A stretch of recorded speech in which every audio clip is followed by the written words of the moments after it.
नमस्कार दोस्तों, SR news में आप सभी का स्वागत है। मैं रिंकू यादव। दोस्तों, उत्तर प्रदेश में जब से भारत आज़ाद हुआ है तब से लेकर अब तक यदि कोई सबसे बड़ा जातिवादी मुख्यमंत्री बना है तो योगी आदित्यनाथ बने हैं।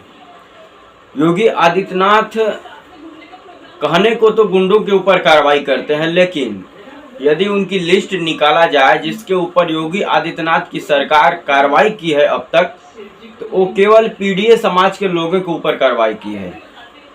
योगी आदित्यनाथ के स्वजाति गुंडे आज भी उत्तर प्रदेश में खुला घूम रहे हैं, तांडव मचा रहे हैं। तमाम प्रकार की धाराएं उनके ऊपर लोड है, फिर भी ना ही योगी आदित्यनाथ उनके खिलाफ बोलने की हिम्मत जुटा पाते हैं, ना ही योगी आदित्यनाथ का शासन और प्रशासन उन गुंडों के ऊपर कार्रवाई करने की हिम्मत जुटा पाता है।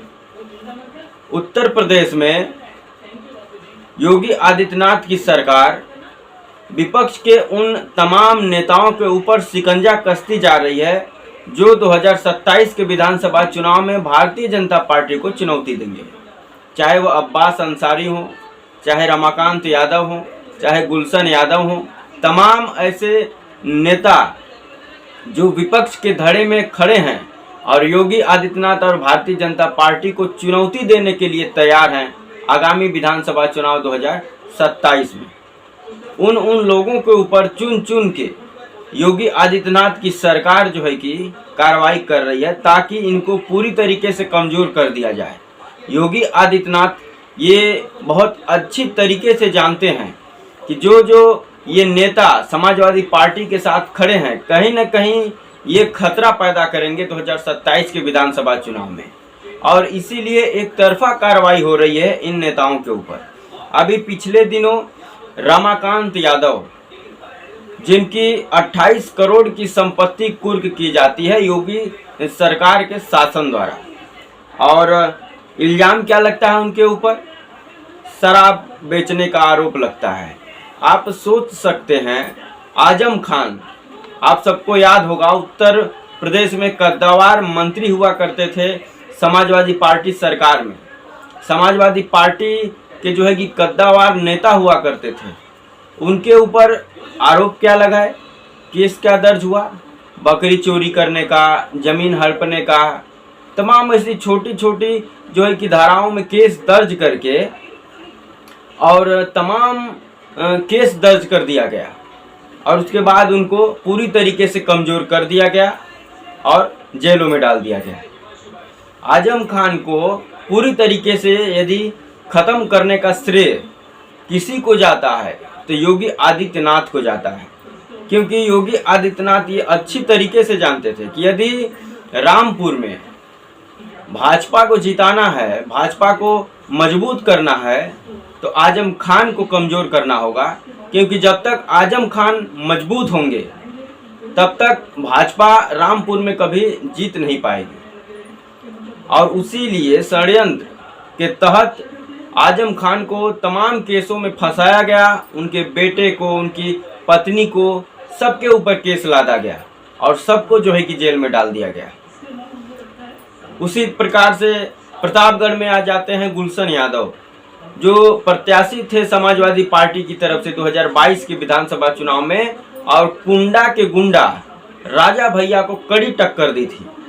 और ये अंदाज़ा अब लगाया जा रहा है कि 2027 में गुलशन यादव राजा भैया को जरूर पटकनी दे देंगे, जिस हिसाब से वो ज़मीन पर उतर के काम कर रहे हैं। लेकिन साजिश के तहत योगी आदित्यनाथ का शासन और प्रशासन गुलशन यादव को परेशान करता है, तमाम धाराओं में केस दर्ज करता है, और उनकी भी लगभग 10 करोड़ रुपए की संपत्ति को कुर्क किया जाता है। वहीं कुंडा में एक गुंडा बैठा हुआ है जिसका नाम रघुराज प्रताप सिंह उर्फ राजा भैया है। तमाम केस दर्ज है, लगभग 50 के आसपास जो है कि केस दर्ज है उसके ऊपर, लेकिन योगी आदित्यनाथ और इनका शासन और प्रशासन उसके ऊपर ना कोई बयान देता है, ना ही उसकी कोई कुर्की जब्ती होती है, ना ही कोई जांच बैठती है। वहीं गुलशन यादव के ऊपर कार्रवाई होती है। तो ये समाज, जो पीडीए समाज है, ये पूरी तरीके से ये देख रहा है किस प्रकार से ये सरकार जो है संविधान से नहीं योगी आदित्यनाथ के मन विधान से चल रही है, जिसके ऊपर इनका मन करता है या जो व्यक्ति इनके लिए चुनौती पैदा करने की कोशिश करता है उसके ऊपर ये जो है कि कार्रवाई करवाते हैं अपने शासन और प्रशासन के थ्रू। तमाम ऐसे नेता उत्तर प्रदेश में खुले में घूम रहे हैं जो योगी आदित्यनाथ के स्वजाति हैं, चाहे वह विनीत सिंह हो, चाहे ब्रजेश सिंह हो, तमाम ऐसे नेता हैं, चाहे राजा भैया हो, चाहे ब्रजभूषण शरण सिंह हो, तमाम ऐसे नेता हैं, चाहे धनंजय सिंह हो। इन लोगों के ऊपर कोई कार्रवाई नहीं हो रही है, ना ही कोई बयान आ रहा है। इनको तो गुंडों के लिस्ट से भी योगी आदित्यनाथ निकाल दिए हैं। इनको गुंडा मानते ही नहीं है, इनको योगी आदित्यनाथ अपनी तरह संत मानते हैं। जैसे वो खुद अपने आप को संत बताते हैं, वैसे ही इन लोगों को योगी आदित्यनाथ अपनी तरह संत बताते हैं। यदि संत नहीं बताते या संत इनको नहीं समझते तो इनके ऊपर भी कार्रवाई होती है उत्तर प्रदेश में, और इनकी भी संपत्ति को जो है कि कुर्की जब्ती की जाती, इनके ऊपर भी कार्रवाई होती, इनको भी जेलों में डाला जाता, क्योंकि तमाम धाराओं में इन लोगों के ऊपर भी केस दर्ज है। लेकिन इनको योगी सरकार नहीं छू रही है, या ये कहें कि योगी आदित्यनाथ इनको बचा रहे हैं, क्योंकि ये योगी आदित्यनाथ के स्वजाति गुंडे हैं और योगी आदित्यनाथ इनको पाल के रखे हुए हैं अपने राजनीतिक फायदा के लिए।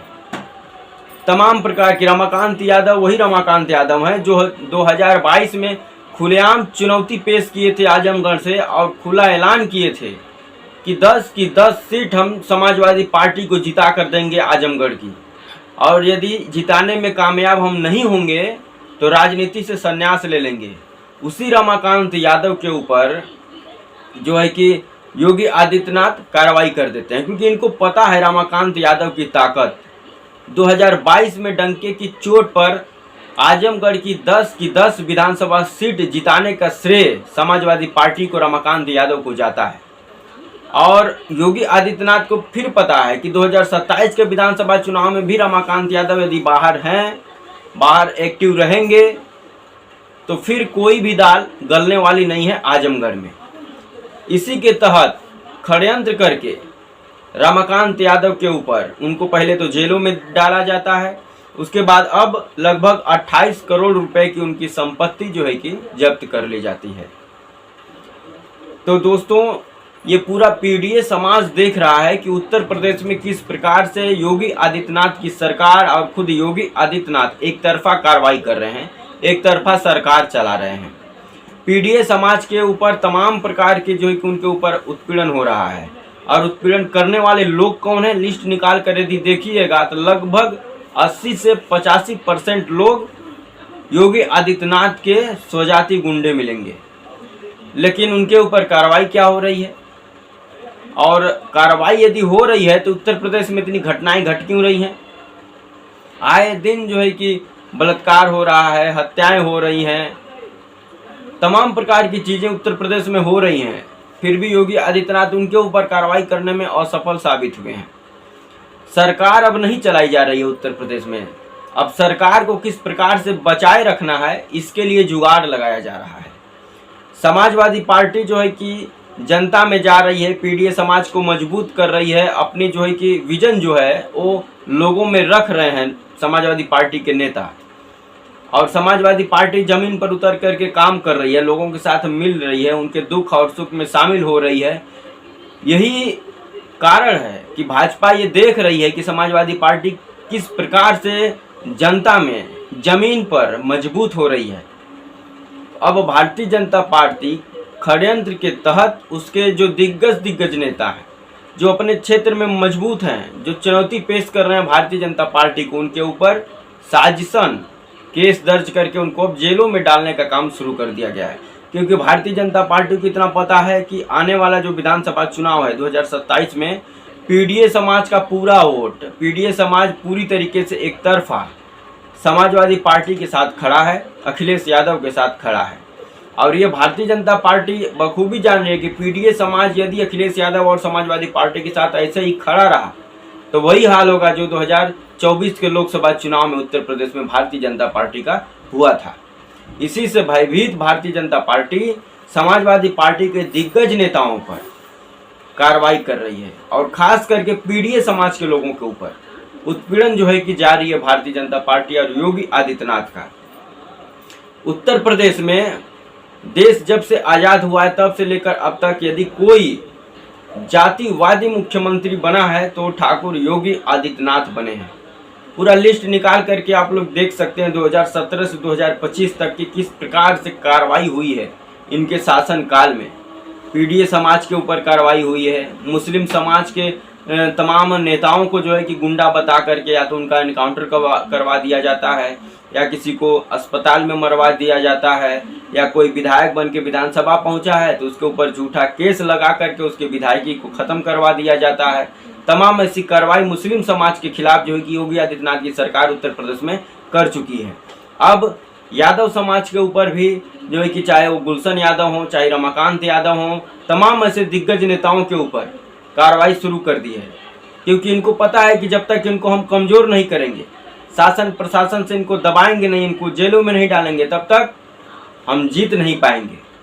और इसी कड़ी में रमाकांत यादव के ऊपर कार्रवाई होती है और उनकी लगभग 28 करोड़ की संपत्ति को कुर्की और जब्ती करवा दी जाती है, उनको जेल में डाल दिया जाता है ताकि रमाकांत यादव कमज़ोर होंगे तब आजमगढ़ में भाजपा मजबूत होगी। लेकिन भारतीय जनता पार्टी को इतना समझ लेना चाहिए कि जो पीडीए समाज है वो पूरी तरीके से मुस्तैद खड़ा है समाजवादी पार्टी के साथ, और इसका नतीजा भारतीय जनता पार्टी को देखने को भी मिला था 2024 के लोकसभा चुनाव में, जहां पर योगी आदित्यनाथ सीना ठोक करके ये दावा करते थे कि 80 की 80 लोकसभा सीट भाजपा जीतने जा रही है। उस उत्तर प्रदेश में भारतीय जनता पार्टी 34 सीट पर अटक गई और समाजवादी पार्टी और उसका गठबंधन 43 सीट जीतने में कामयाब होता है। और पीडीए समाज का एक तरफा जो खड़ा, जो ताकत बना समाजवादी पार्टी का, उसका देन है कि समाजवादी पार्टी देश की तीसरी सबसे बड़ी लोकसभा में पार्टी बन गई। 37 सांसद जीत कर आते हैं समाजवादी पार्टी के। तो इन्हीं सब चीज़ों से भयभीत भारतीय जनता पार्टी और योगी आदित्यनाथ अब इस जुगाड़ में लगे हुए हैं कि किस प्रकार से समाजवादी पार्टी को कमज़ोर किया जाए। और समाजवादी पार्टी कमज़ोर तब होगी जब उसके दिग्गज नेताओं पर झूठा मुकदमा करके उनको जेलों में डाला जाएगा। तो दोस्तों, आप सबकी क्या राय है?